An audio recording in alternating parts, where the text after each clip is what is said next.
মুরাদনগরে বৃক্ষরোপণ কর্মসূচি, রোপণ হবে ৪১,৬০০ গাছ।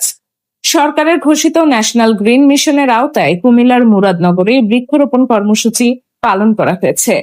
কর্মসূচির আওতায় উপজেলায় ধাপে ধাপে রোপণ করা হবে ৪১,৬০০ বিভিন্ন প্রজাতির গাছ। শনিবার দুপুরে জাতীয় পর্যায়ে কর্মসূচির উদ্বোধনের পর মুরাদনগর উপজেলা পরিষদ প্রাঙ্গণে একটি আম গাছের চারা রোপণের মাধ্যমে কর্মসূচির উদ্বোধন করেন উপজেলা নির্বাহী কর্মকর্তা ABM সারোয়ার রাব্বি। এ সময় ফলজ, বনজ ও ঔষধি গাছের বিভিন্ন চারা রোপণ করা হয়।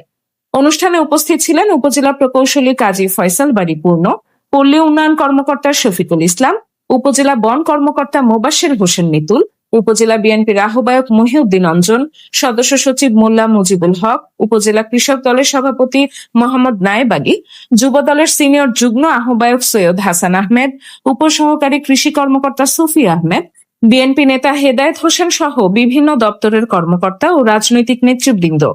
উপজেলা প্রশাসন সূত্রে জানা গেছে, পরিবেশের ভারসাম্য রক্ষা ও সবুজায়ন বৃদ্ধির লক্ষ্যে কর্মসূচির আওতায় মুরাদনগরে ধাপে ধাপে প্রায় ৪১,৬০০ বিভিন্ন প্রজাতির বৃক্ষরোপণ করা হবে।